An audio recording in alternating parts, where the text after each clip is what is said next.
창세기 46장을 공부하겠습니다. 이스라엘이 모든 소유를 이끌고 발행하여 브엘세바에 이르러 그 아비 이삭의 하나님께 희생을 드리니, 이스라엘은 야곱입니다. 야곱이 야복강에서 하나님의 사자와 씨름하고 환도뼈가 어그러지고 자아가 깨어지고 주님께 전적으로 자기 자신을 내맡겼을 때 하나님이 야곱의 이름을 이스라엘로 변화시키신 것을 우리는 알고 있는 것입니다. 하나님과 다투어서 이긴 자, 하나님의 왕자, 이러한 이름인 것입니다. 내가 살았을 때는 하나님과 다투어서 지고, 내가 깨어지면 오히려 하나님과 다투어서 이긴 자가 되는 것입니다. 그래서 야곱이 이스라엘로 변화된 것입니다. 오늘날 우리도 필요한 것이 그거예요. 우리는 다 야곱입니다. 야곱은 우리의 전형적인 모습입니다. 우리 육체가 살아있는 사람, 자아가 살아있는 사람, 무엇이 자기 마음대로 내가 좋다, 내가 안 좋다, 내가 선악을 분별해서 내 마음대로 살려는 이 야곱의 성격이 있습니다. 그러나 이 야곱이 깨어지고 난 다음 하나님이 좋다면 좋고 하나님이 나쁘다면 나쁘다, 무조건 하고 내가 좋다 하였다는 이것은 완전히 뿌려버려. 그래서 살든지 죽든지 흥하든지 망하든지 승하든지 쇠하든지 하나님만 따라갑니다. 이것이 이스라엘입니다. 그런데 여러분, 우리 가만히 가슴에 써놓고 보면 우리는 이스라엘이 된 것보다도 야곱이 너무너무 많아요. 그렇기 때문에 우리 생활에 고생이 사라지지 않은 것입니다. 어찌한지 야곱을 깨뜨려서 이스라엘로 만들어야 하나님이 설 수 있는 사람이 있는 것입니다. 그래서 여러분, 환두뼈가 늘 우직근 하는 이유가 그 야곱을 깨뜨리려고 그렇게 하는 것입니다. 이 하나님에게 매를 맞고 깨어지지 말고 스스로 항복하는 사람이 되면 이 얼마나 지혜로운 사람인 것입니다.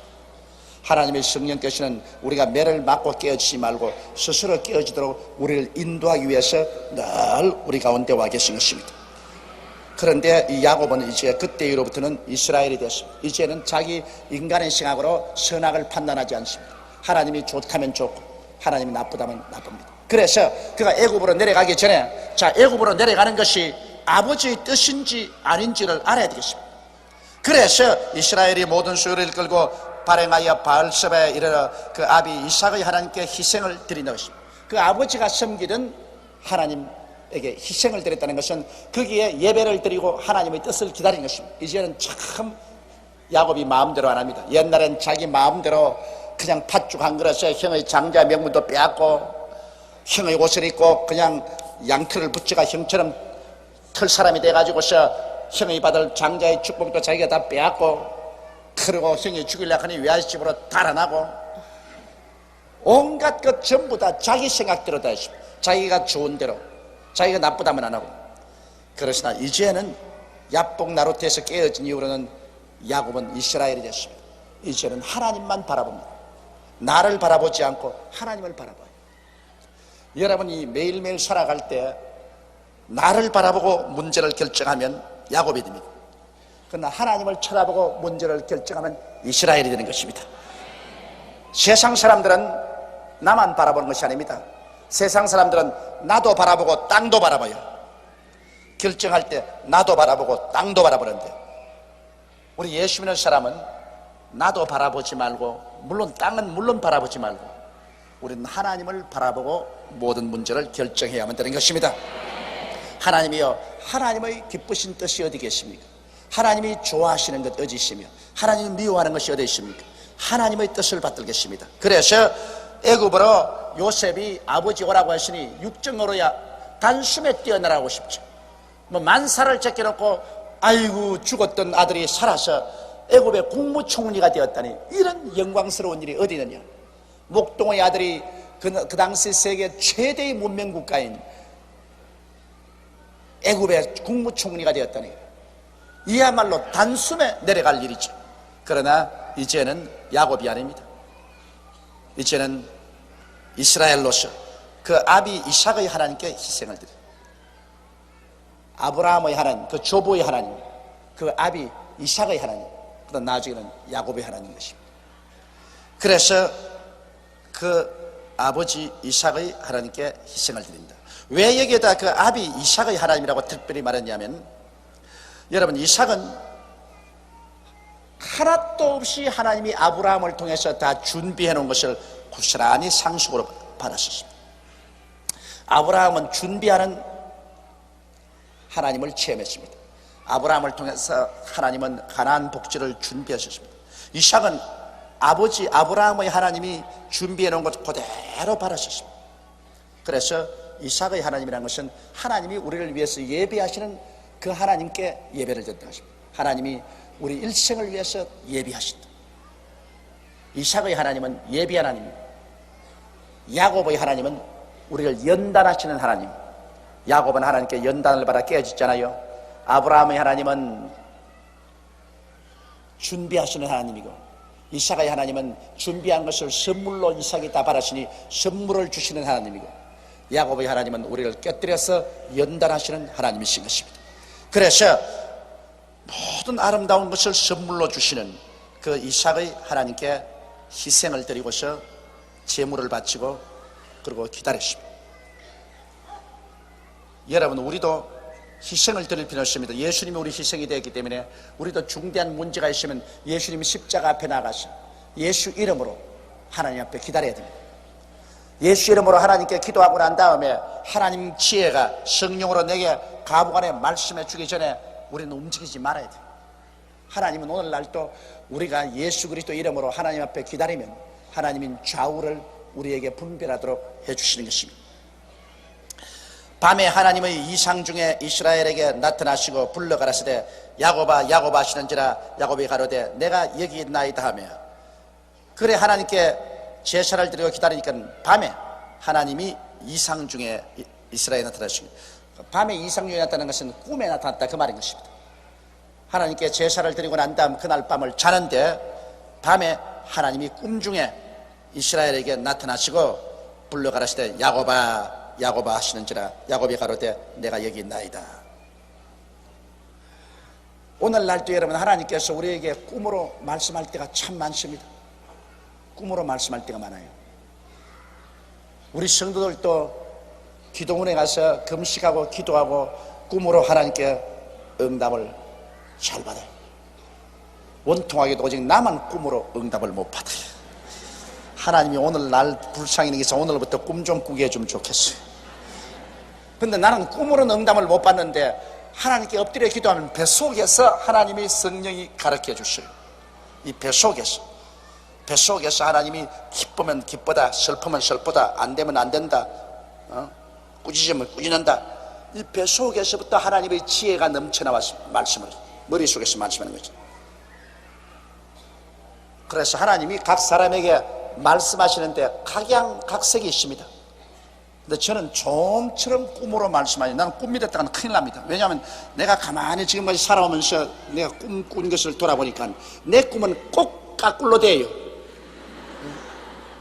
내 꿈은 거꾸로 해석하면 틀림없이. 그러니까 그 꿈을 어떻게 믿어요? 그러므로 저는 저 자신의 꿈은 안 믿습니다만, 그러나 오늘날 또 하나님께서는 꿈으로 환상으로 사람들에게 말씀을 하신다. 여기 구약시기에 보면 거의 하나님이 꿈으로 말씀을 하시고, 또 그렇지 않으면 실제적으로 천사가 눈에 보이게 나타나서 메시지를 전한 예가 많이 있습니다. 3절에 하나님이 가라사대 나는 하나님이라 내 아비의 하나님이니 애굽으로 내려가기를 두려워 말라. 내가 거기서 너로 큰 민족을 이르게 하리라. 하나님께로부터 레마를 받았습니다. 할렐루야. 레마를 받았습니다. 그러니 하나님께 직접 이 레마를 받은, 레마라는 것은 하나님의 뜻을 그 당시에 직접으로 보여주는 건 레마인데, 성경에 기록해서 옛날에 말씀한 것이 아니고 지금 그 말씀으로 내게 가르쳐 주는 것이 레마인데, 이 레마를 받으면 그 믿음이 생겨요. 믿음은 들음에서 나며 들음은 그리스도의 말씀으로 말한다고. 그리스도의 말씀을 지금 들어서 레마가 있습니다. 지금 듣는 말씀이 레마예요.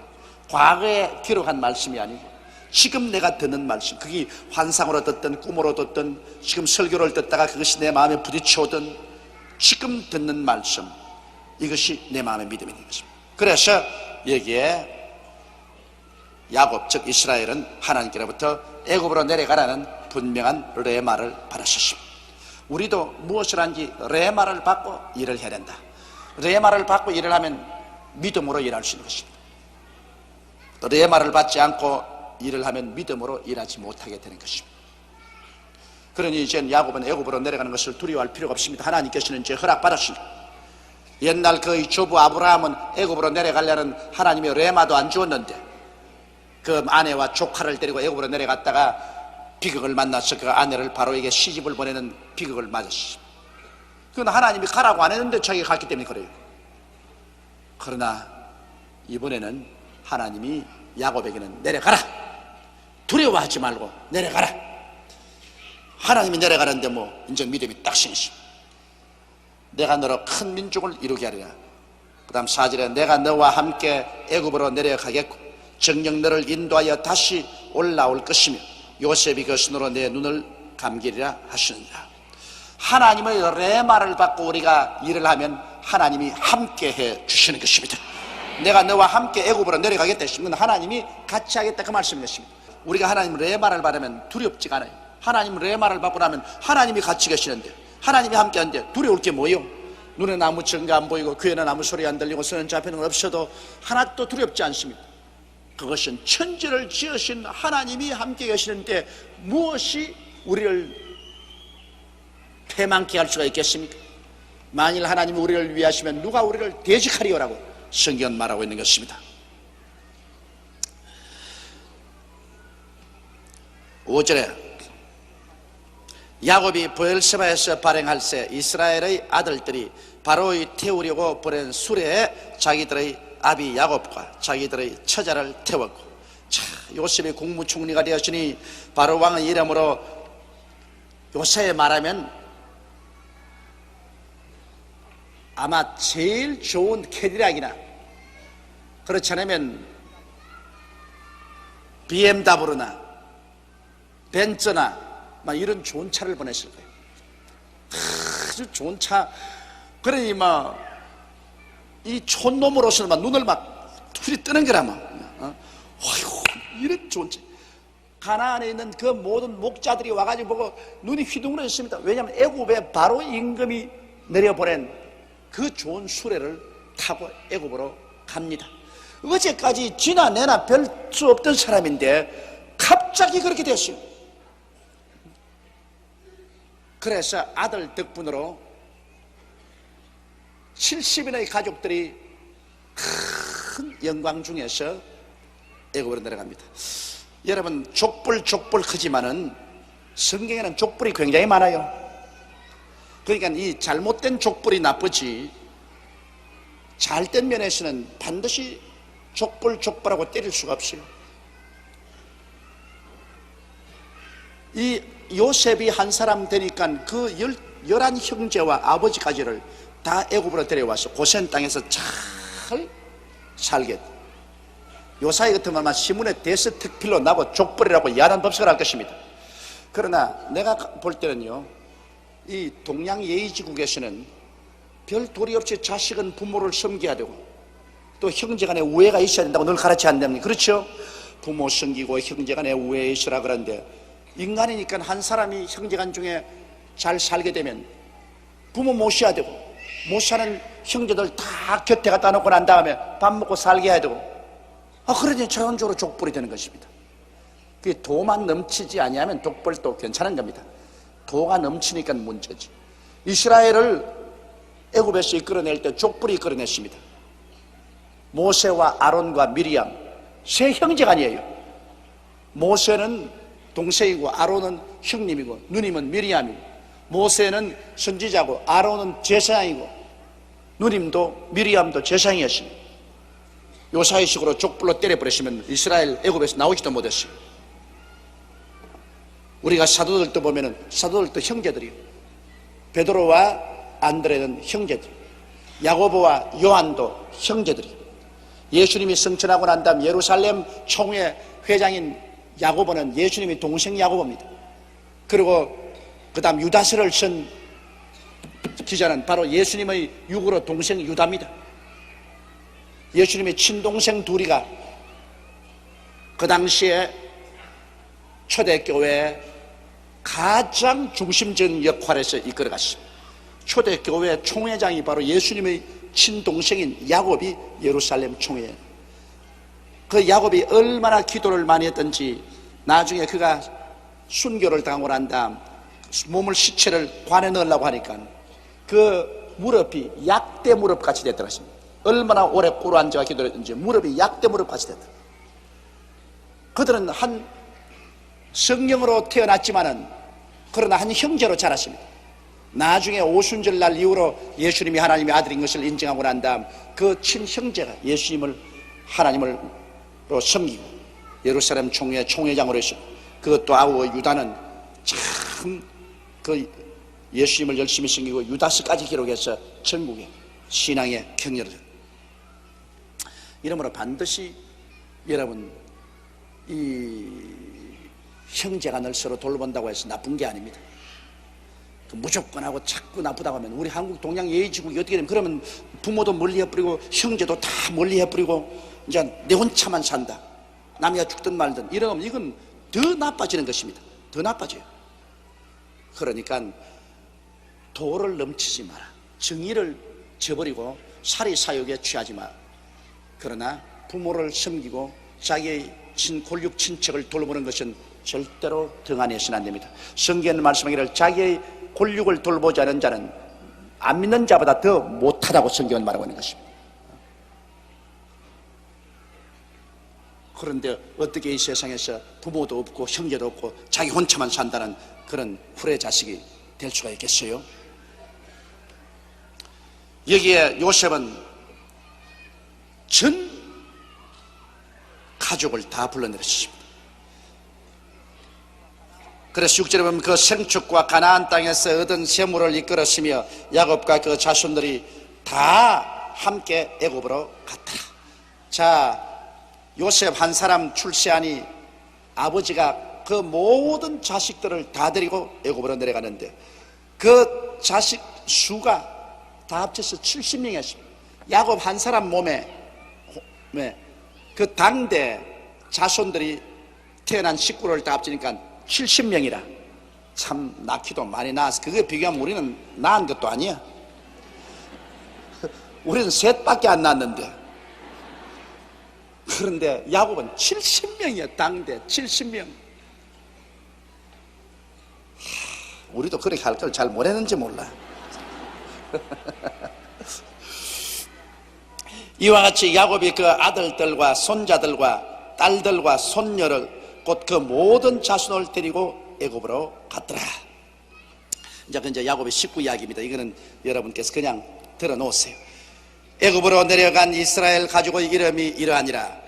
야곱과 그 아들들 곧 야곱의 맏아들 루벤의 아들 하녹과 발루와 헤스론과 갈미요 시몬의 아들 곧 여무엘과 야민과 오핫과 야긴과 스할과 가나안 여인의 소생 사울이요 레위의 아들 곧 게르손과 그핫과 므라리요 유다의 아들 곧 엘과 오난과 셀라와 베레스와 세라니. 엘과 오난은 가나안 땅에서 죽었고 또 베레스의 아들은 곧 헤스론과 하물이요 이사갈의 아들 곧 돌라와 부아와 욥과 시므론이요 스불론의 아들 곧 세렛과 엘론과 얄레엘이니 이들은 레아가 밧단 아람에서 야곱에게 낳은 자손들이라.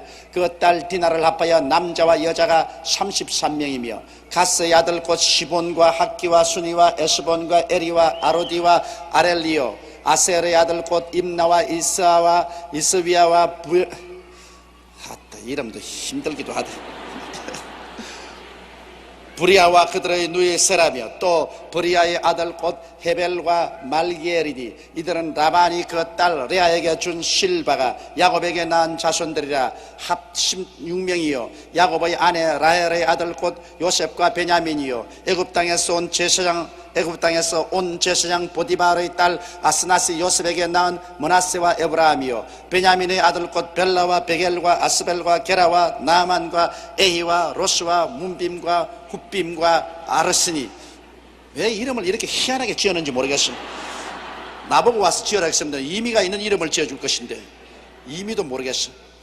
이들은 라헬이 야곱에게 낳은 자손이라 합 14명이요 다나의 아들 후심이요 납달리의 아들 곧 야셀과 구니와 에셀과 실렘이라. 이들은 라반이 그 딸 라헬에게 준 비라가 야곱에게 낳은 자손이니 합이 7명이라. 야곱과 함께 애굽에 이른 자는 야곱의 자부 외 66명이니 이는 다 야곱의 몸에서 나온 자며 애굽에서 요셉에게 낳은 아들이 2명이니 야곱의 집사람으로 애굽에 이른 자의 도합이 70명이었더라. 자, 한 사람 잘나면 70명을 먹여 살려요. 70명은 합쳐서 한 사람 먹여 살리지 못할지 몰라도요, 한 사람 잘나면 70명을 먹여 살린다. 그래서 옛날에는 결사적으로 자손을 많이 낳으려고 한 것은 그놈들 중에 누가 한 사람 잘난 놈이 나올지 모르기 때문에 막 7명이고 8명이고 10명이고 막 낳아본다고. 그래서 그 중에 한 사람이 잘나면은 다 산다. 내가 옛날 부산에서 평신 올 때 리처드 목사님이라고, 우리 교회 목사님은 절대로 산하 제한 반대를 했습니다. 그 산하 제한 반대하는 이유를 언제나 들어 말하기를, 세계를 변화시킨 감리교 창설자인 요한 웨슬레 어머니 수산나 웨슬레가 20명을 낳았어요. 20명을 낳았는데 요한 웨슬레가 그 중에 몇째냐? 18째인가 그렇게 돼요. 그러니 하는 말이, 만일 요한 웨슬레 어머니가 산하 제한을 했더라면,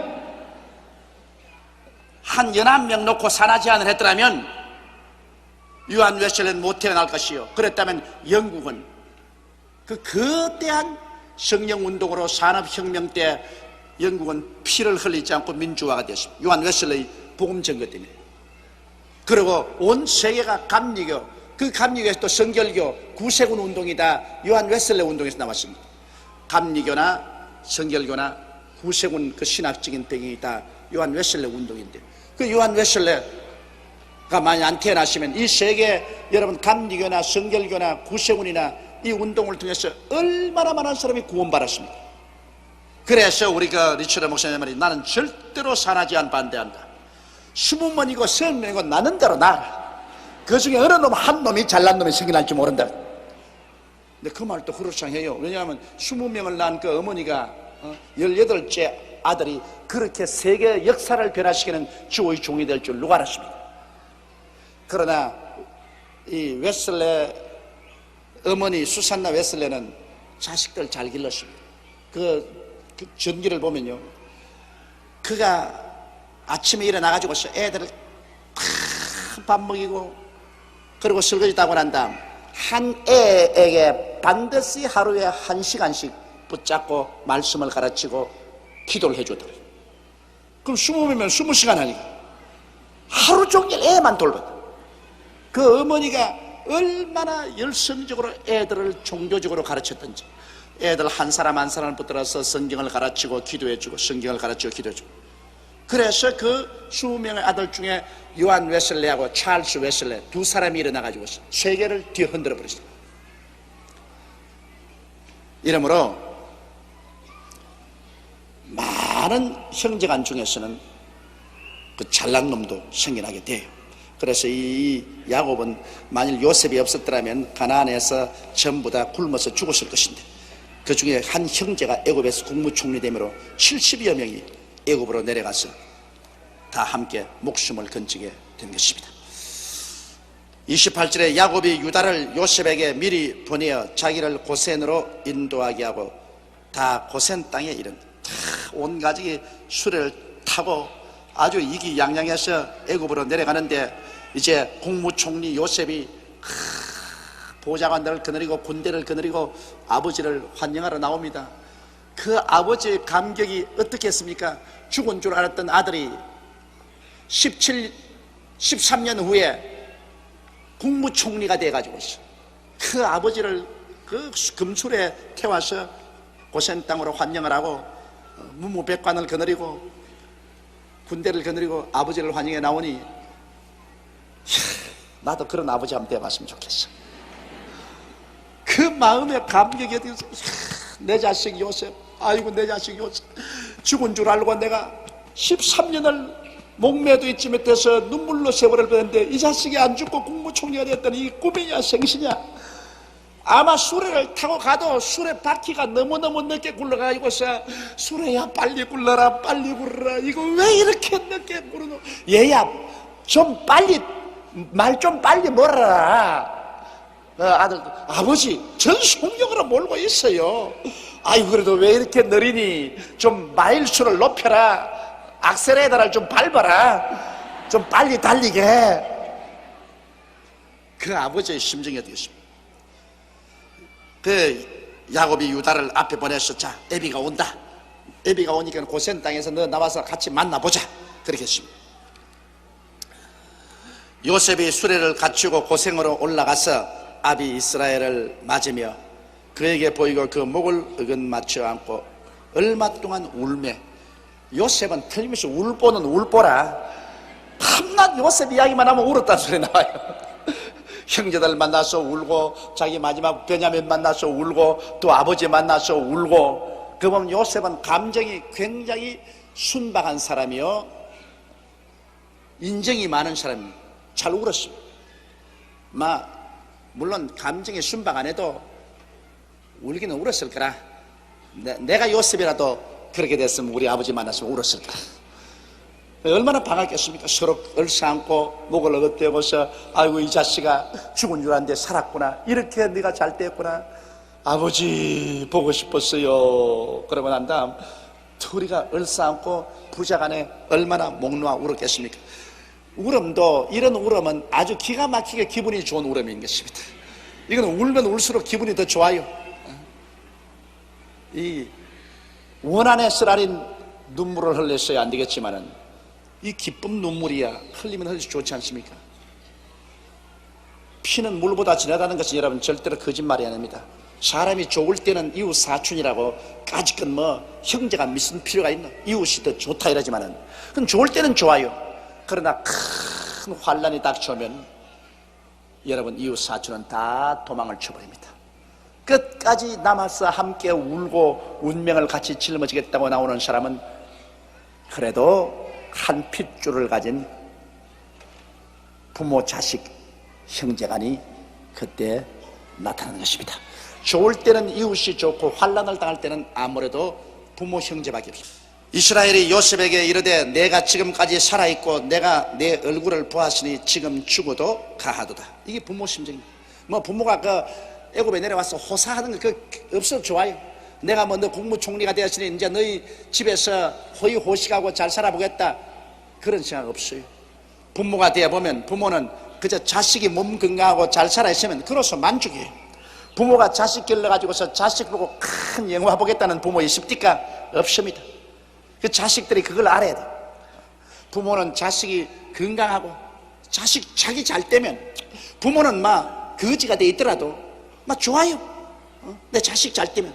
그건 부모가 위대해서 그런 것이 아니라 자기도 자기 부모에게 받았으니 또 부모로서 자식에게 주는 천륜인 것입니다. 그건 내리사랑이에요. 자식은 아무리 부모가 은혜를 베풀어도 별로 고맙게 생각 안 합니다. 나중에 세월이 흘러가면 잘해준 것보다는 못해준 것만 자꾸 생각이 나는 것이에요. 그러나 부모는 그저 자식이 건강하고 잘 되면 좋아요. 그래서 이 야곱이 하는 버릇이 아들이 국무총리가 됐구만. 아이고 너희 집에 한번 가보자. 어떤 농장을 두고 사니? 집은 어떻게 데코레이션하고 사니? 음식은 얼마나 먹니? 이제 나도 너 때문에 한번 복 누리고 살겠구나. 이런 말 안 했습니다. 야곱은 이스라엘의 요셉에게 이르되 내가 지금까지 살아있고 내가 내 얼굴을 보았으니 지금 죽어도 좋다. 너 보았으니 이제 내가 죽어도 한이 없다. 이게 부모의 심정인 것입니다. 야곱은 13년 동안 자식을 잃고 눈물로 세월을 지내다가 자식 사랑 거 듣고 실제로 내 눈으로 보았으니 그거 이상 더 바랄 게 뭡니까? 이제는 죽어도 나는 가다. 그것인 것입니다. 이게 부모님이 자식을 사랑하는 것입니다. 그렇기 때문에 하나님이 세상을 이처럼 사랑하사 독생자를 주셨으니, 하나님이 여러분 우리 부모니까, 우리를 지으신 하나님이니까 우리를 너무너무 사랑했기 때문에 그 독생자를 보내셨어요. 그 사랑 안 하고는 여러분 그런 일 없습니다. 우리는 보통 뭐 독생자 보내가지고 십자가에 죽었구나, 그 우리 그렇게 생각하지만은 여러분 독생자를 보내가지고서 그 아들을 십자가에 찢어가지고서 피를 다 쏟아서 우리 죄를 대신 갚는다는 것은 어마어마한 희생입니다. 이건 사람의 머리로서 계산이 안 돼요. 하늘과 땅을 지으신 창조주된 그 아들을 육신으로 보내셔서 우리 대신해서 십자가의 희생의 제물이 되게 하는 것은 하나님으로서는 할 수 있는 최대의 희생인 것입니다. 그런데 오늘날 안 믿는 사람은 그것도 발로 짓밟아버리고, 예수 믿는 사람도 그 심상하게 생각합니다. 그 심상하게, 하나님이 그렇게 했구나. 그러니 부모의 사랑을 자식이 어떻게 알려? 하나님의 그 큰 사랑을 우리는 나중에 천당 올라가서 두고 배워야 됩니다. 두고 깨달아야 돼요. 지금 우리가 깨닫는다 해도 우리는 그 깊이를 깨달을 수가 없어요. 만일 그렇게 해서 우리 죄를 안 세웠으면 인생들은 이것은 죄 가운데 태어나서 죄를 먹고 마시며 사는 인생이 스스로 의로운 행동은 못하기 때문에 하나님의 어려운 심판 앞에 벌을 받아서 모두 다 불과 여왕으로 타는 못에 참여하고만 다 불과 여왕으로 타는 못에 떨어져서 세세 뭉도록 불탈 것입니다. 그 아들 예수를 통해서 값없이 믿기만 하면 믿음을 통해서 죄를 다 용서하고 구원해 주신 그 은혜가 얼마나 큽니까? 용서받고 난 다음에는 비로소 성령의 능력으로 나날이 선결된 삶을 우리는 살아가게 되는 것입니다. 이러므로 하나님의 사랑을 우리가 깊이 깨달아야 되는 것입니다. 요셉이 그 형들과 아비의 권속에게 이르되 내가 올라가서 바로에게 고하여 이르기를 가나안 땅에 있던 내 형들과 내 아비의 권속이 내게 왔는데 그들은 목자라 목축으로 업을 삼음으로 그 양과 소와 모든 소유를 이끌고 왔나이다 하리니 바로가 당신들을 불러서 너희의 업이 무엇이냐 묻거든 당신들은 고하기를 주의 종들은 어렸을 때부터 지금까지 목축하는 자유인데 우리와 우리 선조가 다 그러하니이다 하소서. 애굽 사람은 다 목축을 가증히 여기나니 당신들이 고센 땅에 거하게 되리이다. 애굽 사람들은 제일 천한 직업을 목축 직업으로 했습니다. 애굽은 원래 일찌감치 나일 강변에서부터 시작해서 농경이 발달되었어요. 농사를 짓고 사는 민족입니다. 그리고 장사를 해먹고 사는 민족인데 그 애굽 사람이 가장 천하게 여기는 것은 이 목축을 하고 짐승을 길러먹고 사는 사람을 가장 천하게 여기셨습니다. 우리 한국에도 옛날에 그렇지 않습니까? 우리 한국에서 이 짐승을 잡아서 팔고 하는 분을 백정이라고 그랬거든. 그래 우리 어릴 때만 하더라도 학교에 가서 저 집은 백정 아들이다, 백정 딸이다 해서 같이 놀면 집에서 부모들에게 호통을 받았어요. 일본에도 지금 브라쿠민이라고 해서 브라쿠민이라고 하시는 소위 말하는 한국의 백정입니다. 일본에도 브라쿠민이라면 굉장히 천대를 받고 함께 혼인도 하지 않습니다. 그것은 농경국가에서 우리 한국도 그렇고 일본도 그렇고 농사 지어 먹고 장사하는 사람들은 이 짐승을 기르고 짐승을 잡아먹고 하는 것을 굉장히 천시.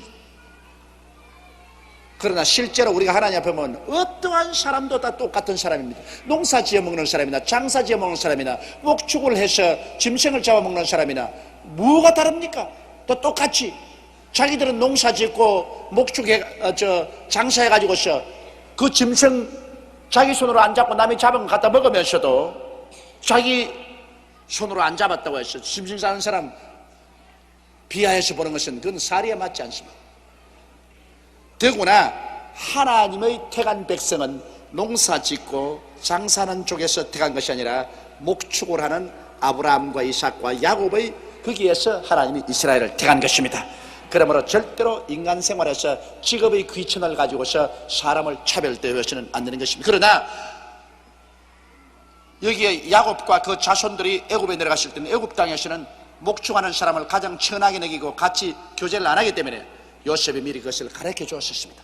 잘 애굽의 문화를 미리 가르쳐 줘 가지고서 우리는 일반 애굽 사람들이 사는 것보다 따로 떨어진 목축할 수 있는 그러한 고센 땅에 살게 했어요. 고센 땅은 아주 기름지고 그곳은 풀이 많고 물도 많고 목축하기가 좋아요. 그래서 애굽 사람하고 섞이지 않게 그렇게 하는 것입니다. 그것이 오히려 큰 나중에 유익이 되었습니다. 왜냐? 도시로 들어와서 살았으면 애국 사람하고 서로 통혼을 해서 피가 서로 섞여가지고서 이스라엘 민족이 애국 민족이 되고 말았을 것입니다. 그러나 목축을 하고 애국 사람이 이스라엘 민족을 천시해서 목축하는 그런 천한 민족하고는 아들도 주지 않고 딸도 안 맞는다. 그래서 격리시켜버렸어요. 그래서 이스라엘의 고센 땅에서 이스라엘 사람들은 애국 사람에게 천대를 바라면서 고립되어 있어서 자기끼리만 이스라엘 민족끼리 서로 통혼하고서 살아서 나중에 방대한 수인 300만의 수가 될 때까지 피가 섞이지 않았었습니다. 그게 다 하나님의 섭리였어요. 천시를 하고 멸시를 하고 그들을 분리시킨 것이 하나님의 섭리로서 하나님의 선민으로 애굽 사람들과 피가 섞이지 아니하고 그 순수한 혈통을 유지할 수가 있었던 것입니다.